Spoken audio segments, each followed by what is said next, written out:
to Table Talk with Toddy, a podcast for millennials designed to motivate, inspire, and educate you on what it really takes to live a real life on purpose. This isn't your typical podcast.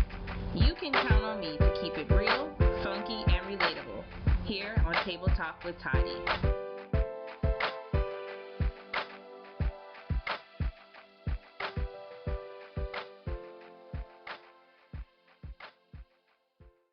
Thank you for agreeing to come on as a guest on the podcast. This is my first season doing guests, and of course, when I was thinking of people to bring on, you were like a no-brainer because you got some amazing things going on. So congratulations with the relaunch of your What's Going On web show and blog, which I've kind of watched from the beginning. So it's really been exciting to see the transformation and all of the exciting interviews and things that you're doing with it. So congratulations to you. Thank you. You're welcome. So for all of my listeners listening, you have never heard of Katrina Garnes. She is like one of my millennial sisters. I remember when we first met, it was, if I'm not mistaken, and correct me if I'm wrong, you came to Greenville some years ago now. It's been about 3 years.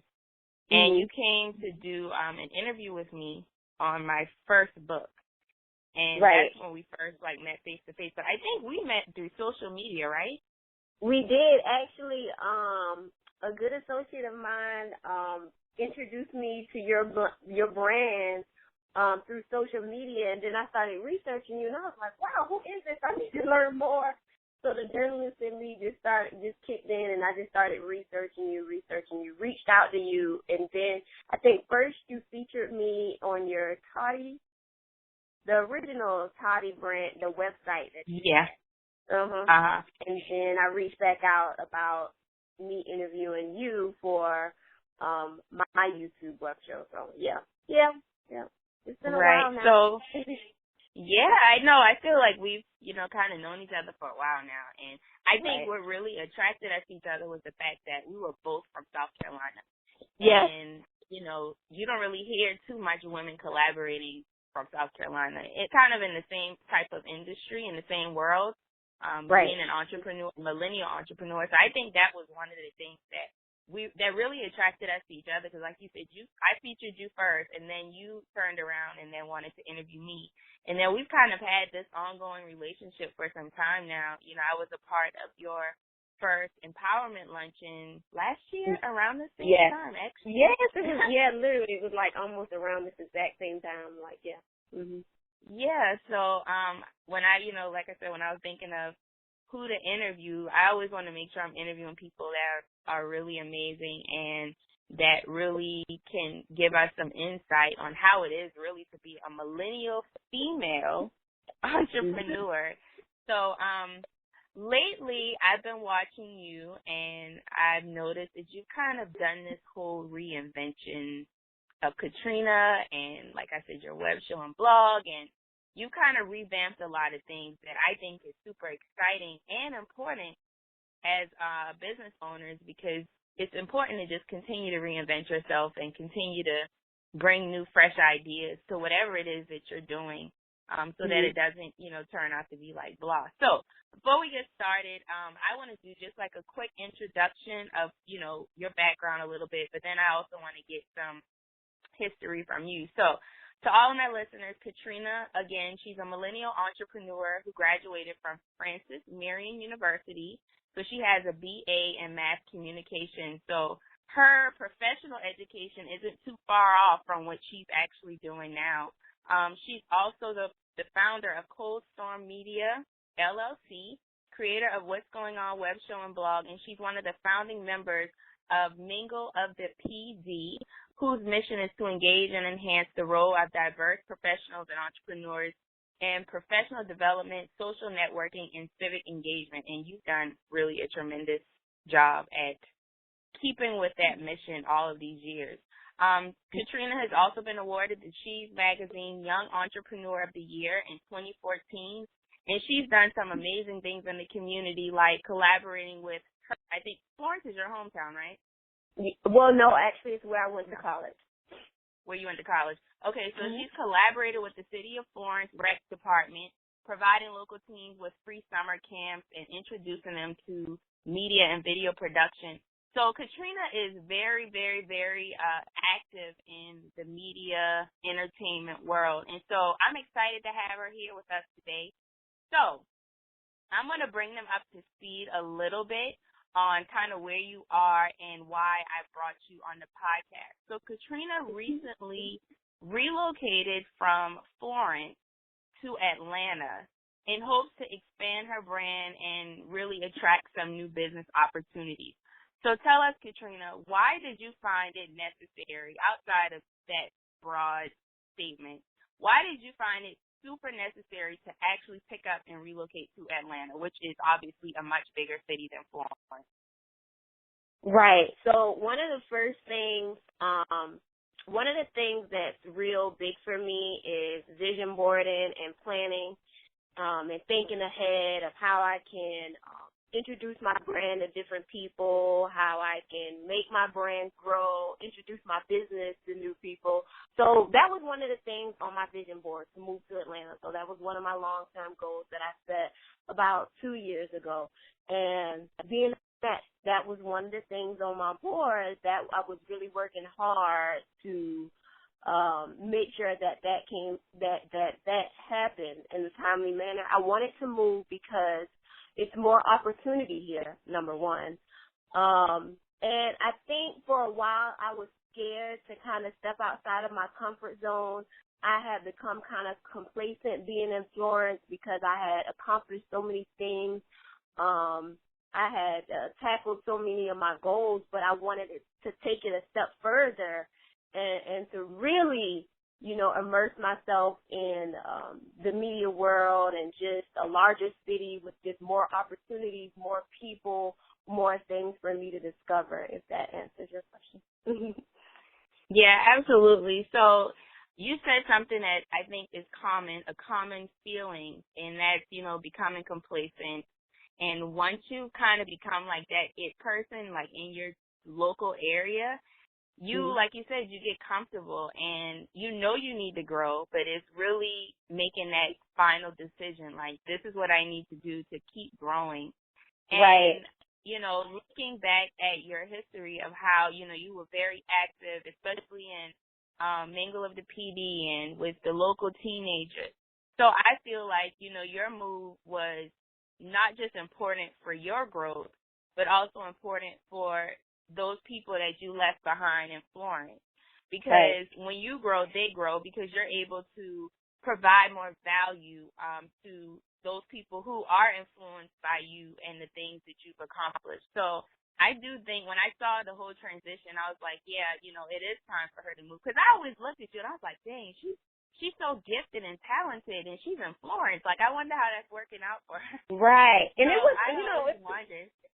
Yeah, it was working out, and I was doing a lot, and I was reaching outside of Florence, outside of South Carolina in general. I was able to interview for my blog so many, well-known celebrities and public figures, but at the same time, I wasn't there. Like, when events was going on, I wasn't able to be there because I was in this, small area and wasn't able to travel because of work and things like that. But now I'm here. So it's so much more that I'm able to do because I'm actually here instead of being on, I guess, the outside looking in. So, yeah.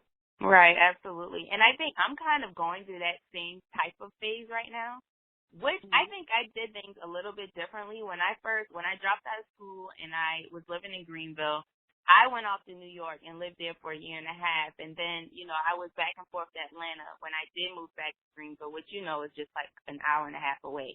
Like driving distance.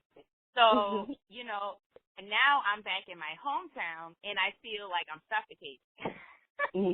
Yeah, I know the feeling. Because, I've done so much and I've built a really great network outside of Charleston, but now it's like I'm in Charleston and I know way more people outside of Charleston than I do in Charleston, which is kind of weird. And I'm just going to be completely honest. I kind of feel like because I've already gone off and accomplished so much, I feel like it's a lot of people that are kind of, and I don't know if this is a good word, kind of threatened by what I've accomplished, and they don't really want to work with me. You know what I mean? Like, I don't know if that makes sense. But it's like every time I try to, maybe put something together, or, for example, when I first moved back here, I knew the importance of community, and I knew the importance of being around people with similar minds so that we could all contribute to each other's growth. So I had a dream, something on the vision board, of doing like a monthly like dinner with friends.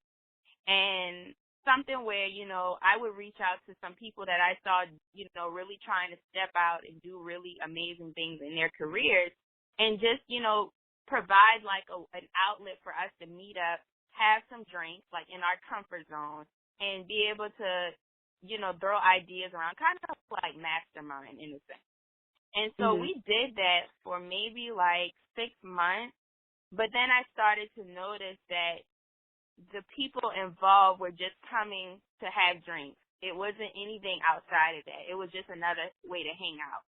And I'm a goal-oriented person, so in my mind, I'm like, I got friends I could go drink with and party with. Like, I'm not meeting here just to kick it. Like, okay, let's make some moves. Like, let's feed off of ideas. So it kind of became like a burden to me because I felt like I was babysitting grown people. So I kind of just like cut it off because I was like, my intentions were good, but the people have to really be all in for it and really be serious about their goals and accomplishing things. And I think, and I believe we all need each other to keep moving. And I wasn't getting that. It was becoming more, like I said, of a strain. So, I'm kind of going through, I guess, before you made the final transition, I'm kind of going through that because right now I'm like, Lord, do I move again? Like, what am I going to do? Like, because I do have the network, but like you said, in order for me to continue to grow, I've kind of outgrown the place. And I've tried to, kind of, I guess, bring the people here along with the journey, but I don't think they get it. And I'm at a place in my career where I don't have time to really babysit anybody anymore. It's kind of like, you either want it or you don't. So I'm in that state of contemplating, like, okay, do I move or do I just stay planted here for another year? So I'm just kind of going through that, I guess, that transition. So with that being said, could you give me some advice on, what were your what factors played into you making that final decision, that final, making up your mind of, okay, I'm going to make this move? Like, what kind of mindset were you in? You know what? That's a really good question. And you know what? One of the things I had, the job that I got when I graduated from school, my position was Director of Communication. And I remember my boss sitting me down and kind of telling me, you've outgrown this position. You need to move on. Like, you're doing so well. You have so much potential, It's time for you to move on. And I'm just thinking to myself, is my boss really telling me this right now? And I'm thinking to myself, I know this is one of the things on my vision board. This is something that I've really been wanting to do. So I said, you know what, I'm going to take this step. And before I move, I kind of wanted to have myself in a position where I could financially be able to take care of myself now, be financially stable, meaning finding a job before I move. And the goal was to, at the beginning of the year, by January, for me to move. And I have been applying for jobs. I have been networking with a few people that I had known in the area. I have just been moving forward with setting a few things up. And literally, at the end of December, right before Christmas, I remember I got a call from an organization, and they said, we wanted to try to catch you before the new year, before Christmas, so this can be a Christmas gift, and we want to offer you this position. And I was like, oh, my God. Wow. I had been, planning for this and, applying for positions, and I wanted to apply for the right position and, a job that was in my field. I was really adamant about only working in a position that was in my field. I feel like I was just so immersed in digital communications and marketing and all these things, and that's what I wanted to do. Couldn't see myself doing anything outside of that as far as a professional career, a 9 to 5, and that's what I got. I went after it, I pursued it, and that's what I got, and I moved like the beginning of the year. I started off by moving to Atlanta off my vision board, and now just about a year later, here I am. And so many amazing things. I'm so glad that I moved. So many amazing things have happened. Everything that I wanted to happen happened. Plus a few things that I didn't want to happen that needed to happen happened since I moved here. So right, yeah, right. Wow. So it sounds like no transition is seamless, but it sounds like you made up your mind and you did something that a lot of people are afraid to do. And you set deadlines for yourself. Like, this is what I got to do. I got to find the position. You knew, you were clear. You were clear on what you wanted. You said you wanted to work in your field. You knew what you wanted to do, and you made sure that you set deadlines for yourself too. And I think we sometimes just go off of a whim, like, I'm going to do this, but I'm not going to set a deadline yet. And that's like the quickest way to kill a goal is when you don't say, I'm going to do this, but I'm going to do it in this time frame. So you kind of hold yourself accountable. And I'm so big on accountability because we can set our mind to do anything, but setting your mind is not enough. Like, you gotta be so, like my mom calls it, headstrong. Like, it's all or nothing. I'm going to do this, and I'm going to do it no matter what happens. And like you said, some things happen that you didn't necessarily plan to happen, but they were necessary, I guess, for your growth, really. Mm-hmm. So do you think, now you moved to Atlanta, you're working, I'll say your dream job, because most people don't get to work in the field that they want to work in, especially, where their degree is. So I'll say, you're in Atlanta, so you're in a much bigger city, more opportunities, and you're really working your dream job and also still able to build your business, which is Cold Storm Media and, running your blog, what's going on. So now you're in Atlanta. Do you think that being in Atlanta and being influenced by all of the different cultures there, the different types of people that you didn't necessarily get exposed to in Florence, do you think that your decision to move influenced your desire to make over your entire brand? And if so, can you tell us how? I'm sorry, what was the end of the question?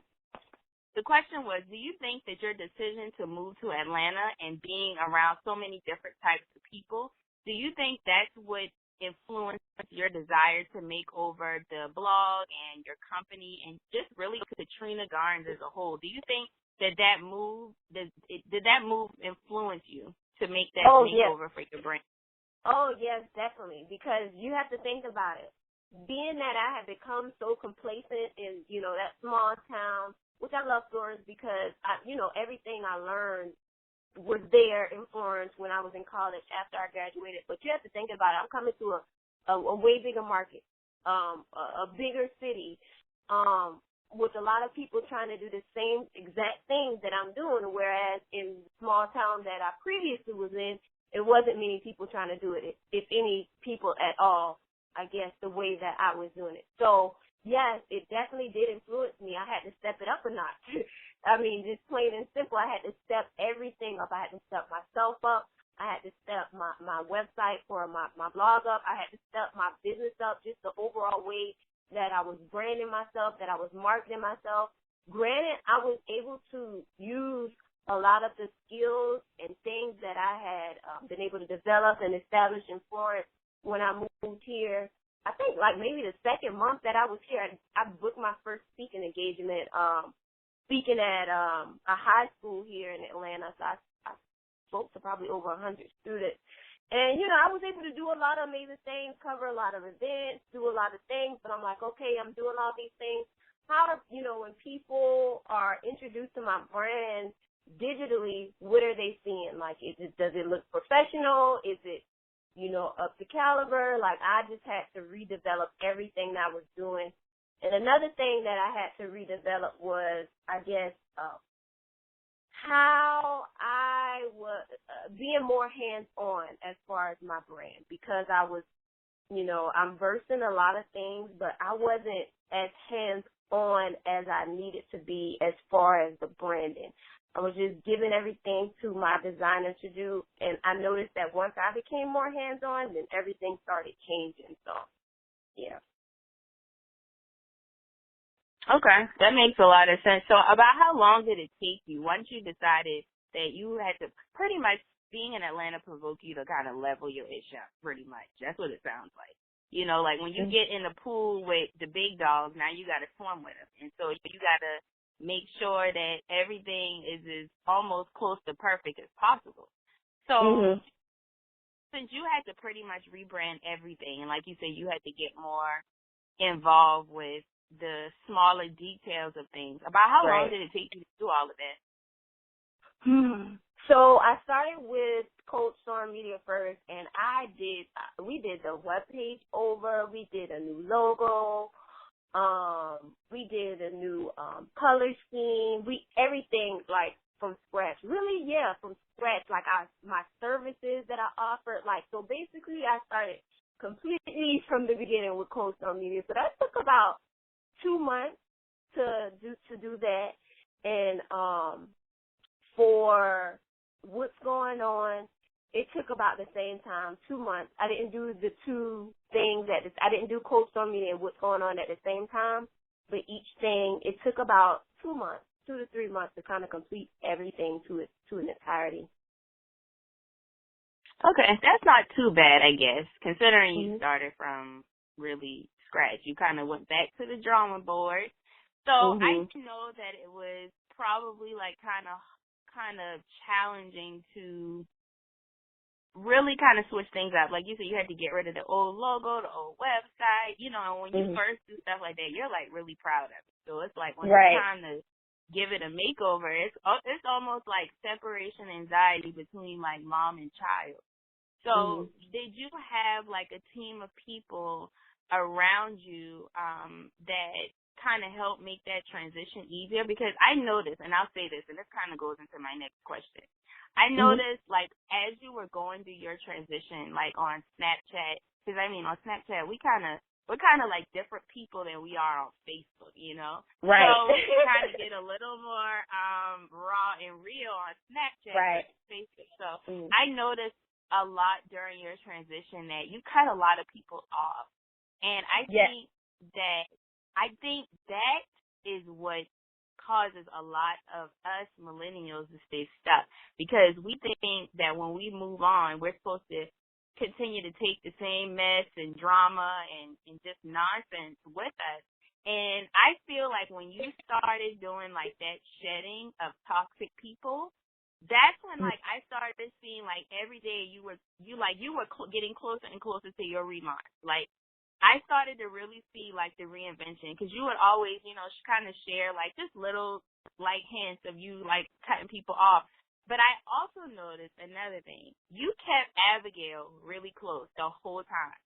So my question is, do you think it's important to have that one or two people that get your vision and that can help you to carry it out? Because Abigail, like, she's interviewed me before, and I just know from being around her the few times I had that she's got the best spirit you could ever find in a girlfriend. Like, seriously. And she's also very hands-on with your brand. So when it comes to friends and your circle of people, I call it your inner circle, what do you have to share with us about the importance of having a strong support system and inner circle when you're going through this type of transition? You know what? That is a really, really good question, and that's a really, really good observation that you made as far as my Snapchat. It's something that's happening to me, and it's so funny that you actually saw it happening. I mean, of course, I knew it was happening, but just for you to say it, that's very interesting and very good question. So, yeah, so I actually, as I moved, the transition from me moving to Florence to Atlanta, I was actually going through a transition with my personal life at the same time. And I think that I had to shed a lot of people in order for me to grow. And I noticed as I started dropping certain people from my life Like more doors started opening, less stress, less anxiety, and just more opportunity. I just think that it's certain people in your life that can't go with you as you progress. And like you said, it's certain people in your life that you should have in your life, like people like Abigail. She's one of my accountability partners, and, she holds me accountable. If I have to have something done, she's right there holding me accountable, reminding me to get it done, and I'm right there guiding her through anything that she's going through. And I've noticed that the people that remained in my life outside of family are people that are business oriented and that I have the same views about, or people that have some type of hand in the things that I'm doing. Because any of my friends, any of my family, they can tell you right now that 7 days a week, Trina's working on her brand, she's working on her business. Really cliche, I know, but it's no days off with me. That's all I'm doing. Constantly, 7 days a week. Right before I got on the call with you, I just hopped off a conference call with my client. It's no days off. I feel like I'm young, and right now I'm really focused on my business and my brand. So that's really all I have time for. I don't want to say my social life is non-existent, but you'll notice that anybody who's in my life, as far as friends, outside of family, they have some type of involvement in my businesses or my brands or something like that. Yeah, so Abigail, she's definitely a keeper. I love her. She's a smart girl, my accountability partner. So, yeah. Mm-hmm. Awesome. I think that's important. And I can relate when you say, it's no days off for you. And I mean, you follow me on Snapchat. I'm always working. Like, you are. Sometimes people are like, do you ever have fun? And I'm like, this is fun to me. And right. I think exactly. when this is fun to me. Like, I'd much rather a Friday night at home working on my next level than to be out BSing around and spending money that I don't need to be spending because I need to reinvest it in my business. You know what I mean? And I feel like, it's all about, like, you individually. Like, how strong of a person are you? I know mentally I'm able to juggle both. I just choose not to. And I think it goes back to decision, like, how hungry are you? And like you said, you live in Atlanta, and Atlanta is so fast-paced. Like, if you are in the industry you're in, you better stay on top of things unless you're going to drown and nobody's going to give a damn about you. Like, that's just keeping it real. And I feel like the people that are looking from the outside, and when I say people, I mean like a lot of family, because we both come from South Carolina, Katrina, and I could be wrong. I just feel like it's a mindset here that is just so toxic. If you're not careful, you'll just kind of stay running in the same circles, and you'll never get out of that circle. Right. And for me, and I guess I'm glad that I've been exposed to life outside of South Carolina, because now I'm not easily influenced. Like, I know what my goals are, and there's nothing you could do. There's no cookout or no drink party or no BS that's going to deter me from what it is that I need to be doing. But I'll say on the flip side of that, sometimes I feel like, because, like, for example, I use my sister, and I don't even care if she gets mad if I'm talking about this, because she probably not even listening anyway. But my sister, she's 2 years younger than I am, but the girl is so gifted when it comes to video or anything like electronic. Like, she could turn a camera on and make some amazing things happen. But it's like, every time I give her an idea, like, okay, if you come and help me do this, like, this could be exposure for you. Like, it sometimes feels like with family, like, you see their potential and you see the contribution that they could make to what you're doing, and it benefits them, but then they just don't get it. So it could be frustrating. So I'm at a place now with that where, let me see, do I have an Abigail in my life?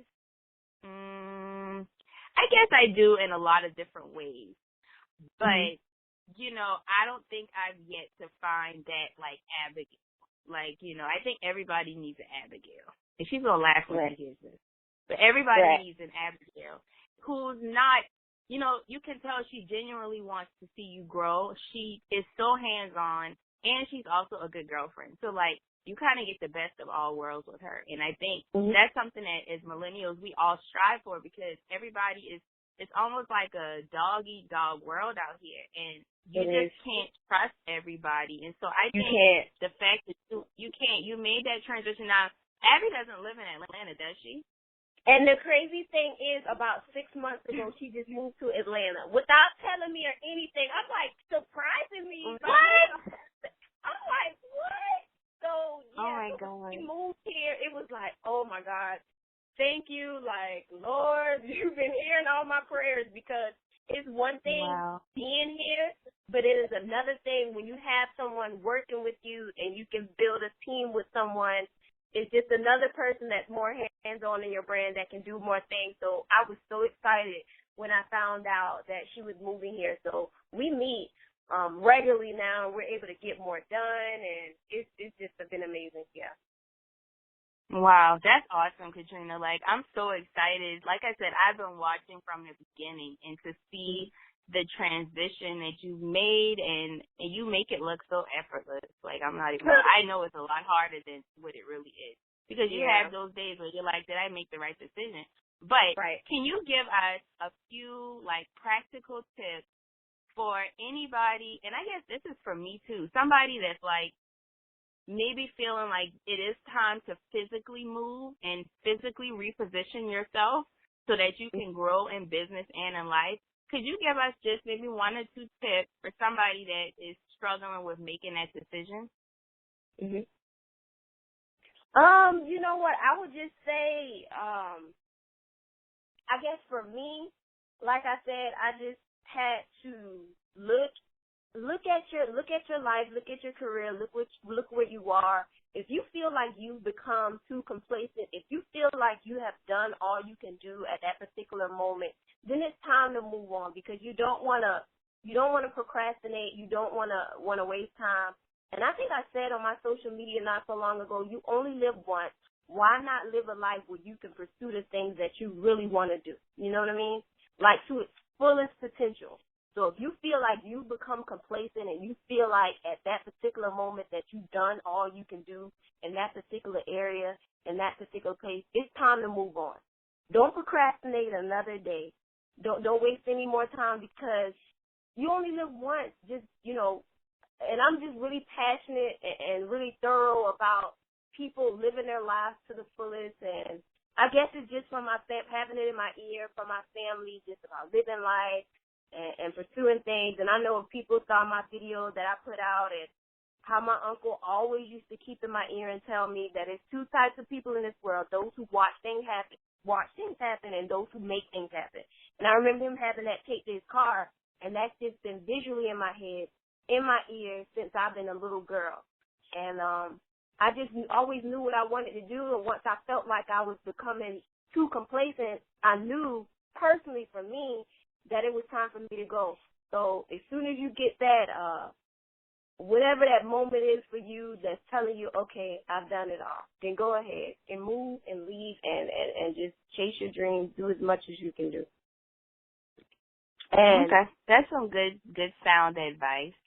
And it goes back to making a decision, and really not for those people that don't have that uncle like you do, or for me, it's my mom and my dad. Like, I realize a lot of people don't have that, that support system, or those motivating people that should be in their lives. They don't have it. So I say it all goes back to a couple of things you just said. You got one life to live. And like your uncle said, there are 2 people in this world, the one that watch things happen and the ones that make things happen. And I don't ever want to just be sitting on the sidelines watching everybody around me thrive and flourish. I want to continue to make good strides. And I do feel like your physical location definitely plays a major part in, how much we accomplish in life. And so, again, congratulations for, like, moving. And like I said, I watched the whole transition, so I knew I had to get you on here. And I just did an interview with my mom, who is starting her whole life over at 59 years old. And, she kind of shared, like, how she's had to physically pick up and relocate, multiple times for her sanity and for her to keep growing. And how important it is, people look at starting over as a bad thing, but how starting over is really a blessing if you approach it the right way. So I knew after talking to her, it's just kind of funny how God works things out, because I really didn't literally plan to have you right after her, but that's just kind of how it happened. So, I think, that we're at the beginning of a new year. It's important. I think a lot of people are going through transition, and it's good to see somebody so young making that demonstration for us. So, thank you for that.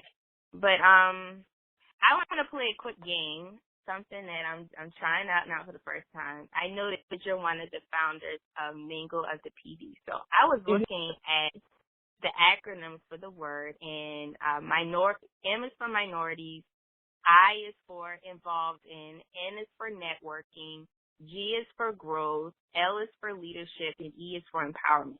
So what I'm going to do is I'm going to call out each of these words, and I want you to spit out the very first word that comes to mind when you hear these words. So let me know when you're ready, and I'm going to go. Oh, okay. Let me see. Okay, go ahead. I'm ready. Okay. Minorities.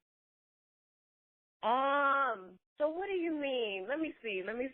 So what is the when I say like minorities, think what is the very first word that comes to mind when I say minority? Okay. Like for me, it's black, because when I hear minorities, I automatically think about black people. For some That's what I wanted to say, but I'm like, if I Okay, so let's start over. Okay. What's the first word you think of when you hear the word minority? I think of African Americans. Okay. What's the first word that you think of when you hear the word involved? I think of community. Okay. That's good. What's the first word that you think of when you hear networking? I think of, that's a good one. The first word I think of when I think of networking, I think of, let's just say marketing. Marketing? Okay. First thing you think about when you hear the word growth? Development. Okay. Leadership. I think of, Harder than you think, huh? Yeah, this is kind of hard. Leadership. Can I say empowering, even though that... That's like totally the next word, Katrina.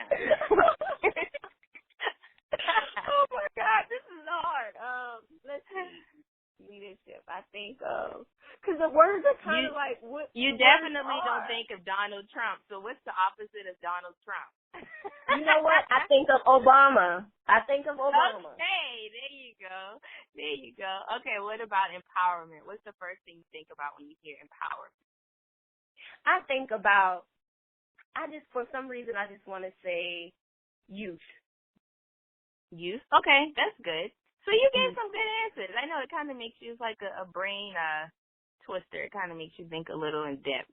But I just saw, I was looking at the word mingle and what it stands for, and I think it's powerful, what it stands for. And so I wanted to see, like, what else comes to mind when you think of those words individually. So that was pretty good. You did a good job, even though you probably did a good job.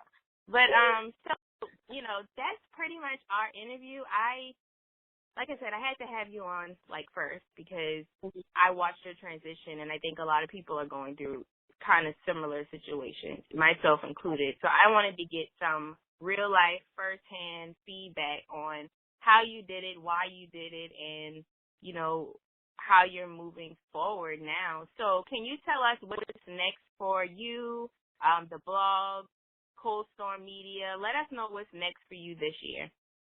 Okay, so one of the reasons that so the blog has turned the blog and the web show has turned into more of a just media outlet in a whole, and with I love I love media and I love all things news, but it's so hard deciphering through all of the chaos and the gossip and everything. So I just wanted to provide a media outlet where us millennials can grow. Millennials interested in business, millennials who are goal oriented, just giving advice and life hacks and different things. So you'll see like a plethora of things on the website. So just the average millennial can just go and search for everyday things. How to land the perfect job, how to market their new business, hearing stories from people all over the world. And that's why one of my first featured interviews was with Allegra, who is a media powerhouse in South Africa and who manages some of the biggest names that you can think of. And I just didn't want to limit my blog or the website just to things that are here. I wanted it to be global. I wanted to feature people from all over the world, and that's exactly what I'm doing now. So you can just expect to see some amazing interviews, some amazing content. And one of the things also that you'll see is it's not just me anymore. So you'll have guest bloggers here and there, so well-known people contributing content to the blog, and just everyday people contributing content, because I wanted it to be a place for everyone. I wanted to build a community. So if you're interested in contributing to the blog in some type of way, just know that thousands of people from all over the world will be able to hear your stories and see your content, and you'll be able to reach people everywhere. So that's, that as far as the media outlet, what's going on, that's what you can expect. As far as Cold Storm Media, we just have been expanding everything. Like I said, we totally rebranded the company, so nonprofits and small businesses are our focus. So we do everything from branding for companies and nonprofits to marketing, digital marketing, website, graphic design, you name it, anything that you need to brand or market your company or organization, we do it. One of the things that I'm really trying to push that we've been doing is the in-house classes for companies and organizations. So maybe you don't want to pay a company to market you and to promote you ongoing. Bring us in and allow us to teach classes for your employees in your particular company or organization. That's one of the biggest things and the newest things that we're doing now. And it just, as far from me, I'm just trying to, build my audience, build my followers, help people all across the world. I get messages all day, every day, just from people from my hometown, people from, small towns, just asking me questions about how I did it, some of the steps that I've taken, and that's what I want to do. My biggest goal is, what's the use of having a talent if you can't share it with other people? What's the use of having a talent if you can't help other people? A lot of the things that I've done and a lot of the things that motivate me, aren't for self, but for others. So the biggest thing is just, helping other people. So that's what you can expect from me. Okay, awesome. You said a lot right there. You said that there's no sense in having talent if you don't share it with other people. And right. I think that's important, super major key, because millennials have this stigma that we're all for self. Like, we're all for self. It's everything we do is to benefit ourselves. And I always tell people, like, honestly, if I had to break everything down, I don't want any of this success just for me. Like, my main goal in the next 3 to 4 years is to be able to financially care for both parents, meaning they will never have to work 9 to 5 again. That's if anybody asks my why, that is why. On top of that is the feeling that you get when you said getting those messages. It does more for you than any amount of money could ever do. When you see that your decisions and your actions are playing out in other people's lives and allowing them to have that want and desire to change their lives, that means so much. Like, and some people ignore those things, but those are like the real, they think that you're motivating them, but it's really motivation for you. And that's like one of the feelings. And I think that's what is going to set, me, you, and everybody else that has those feelings apart and will allow us to reach the ultimate level of success. So I'm excited to see what you're going to do next. And, the new blog site, what's going on. It's so easy to read, so clean, and just easy to navigate. So I know it's going to be that one-stop shop for millennials. I'm confident in that. So thank you again, Katrina, for spending some time with me today and giving us a little bit of your personal biz-night. Who says that in Atlanta? What's his name again? Gosh, I haven't seen him in a while. Off Love and Hip Hop. Scrappy. But anyway, that's why you better reinvent yourself. You see how I forgot his name already? Since he had TV? Exactly. Exactly. So, shout out to you. Congratulations. And one last thing, let us know how we can keep in contact with you, what's going on, Cold Storm Media. Give us all your social media handles and all that good stuff. Okay, so as far as myself, it's at Katrina Garnes on all social media outlets. So KatrinaGarnes. And KatrinaGarnes.com, you'll be able to find out all about me, my company. So that's KatrinaGarnes.com. And to find out more about what's going on, you can visit us online at tellwhatsgoingon.com, and that's tellwhatsgoingon.com. So whether you're a writer, whether you're a millennial, whether you're a person who just wants more information, visit us online at tellwhatsgoingon.com to be the first to know what's going on. And it's so weird being on the other side of the interview. I'm like, okay, I'm used to being the one that asks the questions, and I'm like, all right, okay. Well, yeah, this was fun. Thank you so much for having me. You're welcome. So this is, I guess, new beginnings for us all, because I'm normally the one getting interviewed, and now I'm interviewing people. So listen, girl, life is all about transition and trying new things. And I think I'm going to like this interview thing because I'm naturally an inquisitive person. Like, I'm that girl that's going to ask you why for every little thing. So I think that this is a chance for me to grow and, have a different dimension in my brand and what it is that I bring to the table. So I'm thankful that you came on. Thank you guys for listening to episode 14 of Table Talk with Toddy. Don't forget to subscribe and leave a review. I will talk to you guys in episode 15. This episode is brought to you by themotivationmaven.com, your one-stop shop for all things motivation. To learn more about advertising on Table Talk with Toddy, email info@thetoddybrand.com.